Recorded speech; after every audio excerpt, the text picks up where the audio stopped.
Pernah nggak sih Anda merasa kalau keputusan yang Anda ambil itu kayaknya bukan murni dari diri Anda sendiri?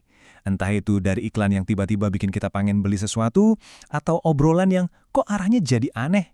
Nah, ini tuh bukan kebetulan. Ini adalah sebuah permainan tersembunyi, permainan manipulasi. Dan ini nih, angka yang mungkin bakal bikin kaget. Diperkirakan, cuma sekitar 5% orang di dunia ini yang benar-benar paham dan menguasai seni memengaruhi orang lain. Artinya apa? Artinya, segelintir orang ini punya kekuatan buat mengatur 95% sisanya. Dan seringkali, kita bahkan nggak sadar. Pertanyaannya, kita ini ada di kelompok yang mana? Terus gimana dong caranya supaya kita nggak jadi bagian dari yang 95% itu? Gimana caranya melindungi diri kita sendiri dan tetap pegang kendali penuh atas hidup kita? Nah, dalam pembahasan kita kali ini, kita akan kupas tuntas jawabannya. Oke, pertama-tama kita perlu geser sedikit cara pandang kita.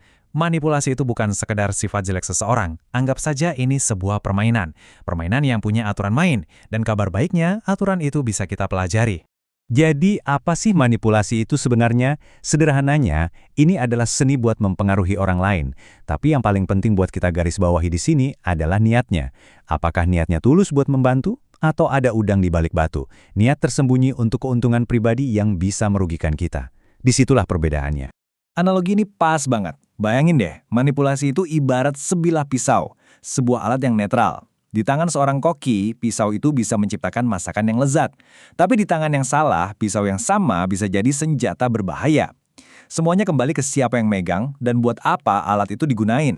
Nah, untuk bisa paham permainannya atau setidaknya bisa bertahan, kita harus kenal dulu siapa aja pemainnya. Yuk kita coba bedah pola pikir dan ciri-ciri kepribadian yang jadi inti dari perilaku manipulatif. Ternyata, para psikolog udah nemuin polanya. Ada 3 sifat inti yang sering banget jadi mesin di balik perilaku manipulatif. Mereka kasih nama yang keren sekaligus serem, dark triad atau 3 serangkai kegelapan. Ini adalah fondasi kepribadian mereka. Di sini kita bisa lihat bedanya. Pertama, narsisme. Motivasi utamanya adalah butuh pujian dan pengakuan. Pengen selalu kelihatan superior. Empatinya rendah. Lalu, ada Machiavellianisme. Ini lebih dingin dan penuh perhitungan. Tujuannya cuma satu, kekuasaan dan kemenangan. Nggak peduli caranya gimana. Dan yang terakhir, yang paling gelap, psikopati. Ini udah beda level. Empati mereka nol. Dan mereka bisa sangat impulsif dan kejam cuma buat kepuasan sesaat. Oke, kita udah kenal siapa pemainnya, sekarang kita pelajari bagaimana cara mainnya.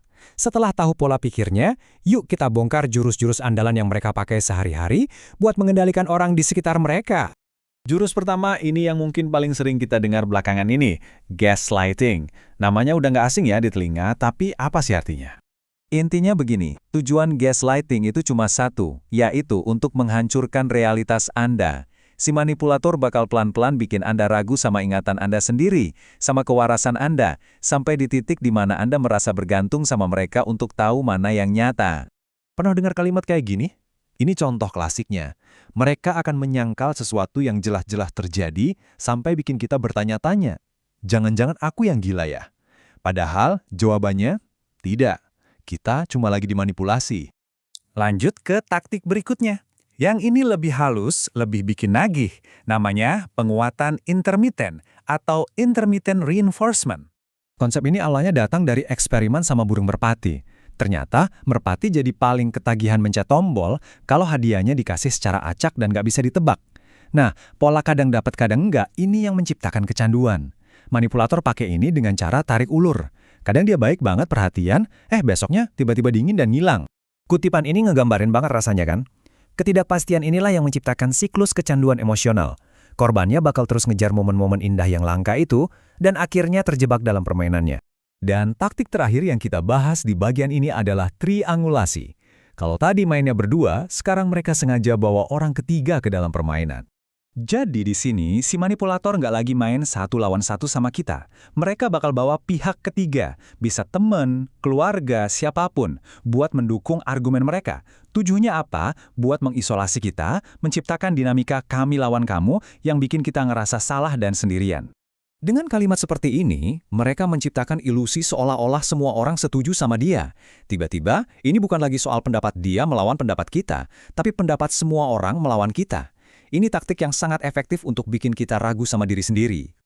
Oke, kita udah bahas masalahnya, taktik-taktiknya. Emang kedengarannya serem, tapi jangan panik. Sekarang kita masuk ke bagian yang paling penting, solusinya. Gimana caranya kita membangun benteng pertahanan biar nggak jadi korban lagi? Kerangka pertahanannya bisa kita ringkas jadi 3 langkah kunci. Pertama, bangun kesadaran untuk ngenalin polanya. Kedua, berani tetapkan batasan yang tegas. Dan ketiga, selalu berpikir logis, pakai kepala dingin di atas emosi. Gampangnya, ingat 3 kata, sadar, batasi, logis. Nah, soal batasan ini yang paling krusial. Ini bukan cuma soal bilang tidak, tapi berani bilang tidak tanpa merasa bersalah. Kita nggak punya kewajiban untuk menjelaskan keputusan kita ke orang yang emang nggak akan menghargainya. Tolak permintaan yang aneh atau merugikan. Dan yang terpenting, ingat, ruang pribadi kita, baik fisik maupun mental, itu hak kita yang nggak bisa diganggu-gugat. Ini dia senjata paling ampuh yang kita punya. Satu kata sederhana ini punya kekuatan buat menghentikan manipulator di tengah jalan dan mengembalikan kendali ke tangan kita lagi. Oke, sebagai penutup, mari kita renungkan sedikit. Apakah mempengaruhi orang lain itu selalu salah? Di mana sih garis tipis yang membedakan antara pengaruh yang etis dan manipulasi yang tidak etis? Perbedaannya jadi jelas banget di sini. Kuncinya ada di 3 hal. Niat, metode, dan hasil. Pengaruh yang etis itu niatnya tulus mau bantu. Metodenya transparan dan jujur. Dan hasilnya sama-sama menguntungkan.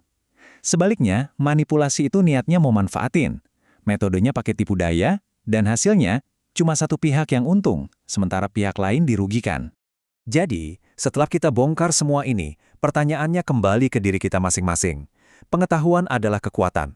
Sekarang Anda sudah tahu aturannya, Anda sudah paham permainannya. Pilihannya ada 2. Terus menjadi pion yang digerakkan ke sana kemari oleh orang lain, atau menjadi pemain yang memegang kendali atas takdirnya sendiri. Pilihan ada di tangan Anda.